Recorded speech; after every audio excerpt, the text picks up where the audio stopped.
इंदौर पहुंचे बीजेपी के पूर्व अध्यक्ष राकेश सिंह ने पत्रकार वार्ता के जरिए कांग्रेस पर कटाक्ष करते हुए उपचुनाव में भाजपा की जीत को निश्चित बताया है।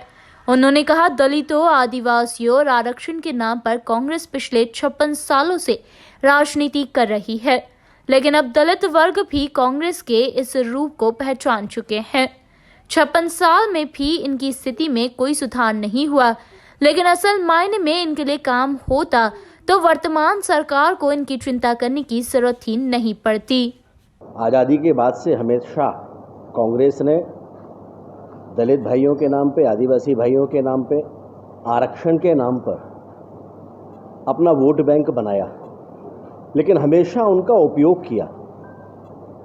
अगर उनकी मंशा वास्तव में उनको लाभ पहुंचाने की होती तो जिस पार्टी ने देश में आज़ादी के बाद 56 सालों तक शासन किया, उनके रहते हुए 56 साल सरकारें रहते हुए आज की सरकारों को उस वर्ग की चिंता नहीं करना पड़ती। और इसलिए आज अगर उन्होंने जो किया है तो उनके कल्चर का हिस्सा, संस्कृति का हिस्सा है।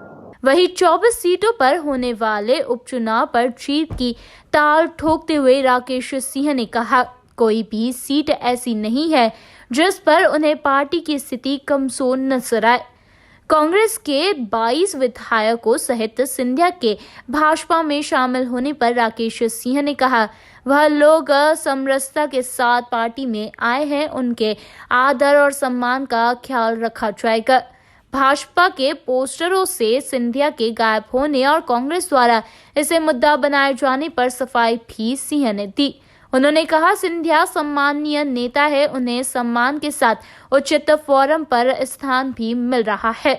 ग्वालियर और चंबल संभाग में ही नहीं बल्कि पूरे देश में ज्योतिरादित्य सिंधिया को समय समय पर भाजपा जिम्मेदारी सौंपेगी। देखिए, लोकतंत्र है, चुनाव है। एक राजनीतिक दल का कार्यकर्ता होने के नाते मेरा समर्पण मेरी अपनी पार्टी के लिए है और इस नाते से व्यक्तिगत रूप से हमारी शुभकामनाएं हो सकती हैं, लेकिन चुनाव भारतीय जनता पार्टी जीतेगी। भारतीय जनता पार्टी में फर्स्ट प्रायोरिटी हमेशा से हमारा चुनाव का चिन्ह है, कमल का निशान है, पार्टी का ध्वज है। लेकिन भारतीय जनता पार्टी में हमने कहा है कि ज्योतिरादित्य सिंधिया जी सम्मान के साथ आए हैं और उनके सम्मान की पूरी चिंता भारतीय जनता पार्टी हमेशा करेगी।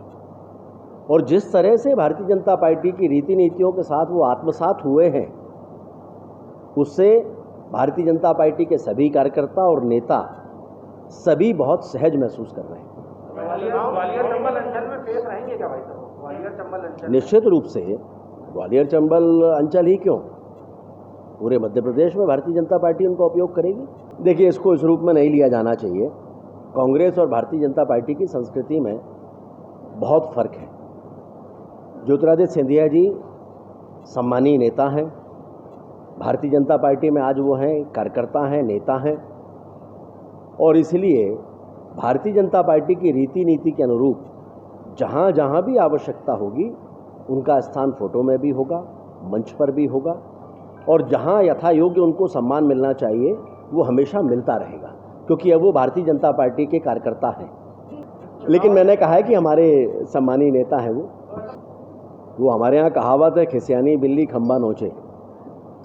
तो कांग्रेस के पास इसके अलावा कहने के लिए कुछ है भी नहीं। इस दौरान उन्होंने भारत चीन पर चल रहे विवाद को लेकर भी अपनी बात रखी। साथ ही यह भी कहा कि जल्द ही भारतीय सेना चीन को करारा जवाब देगी।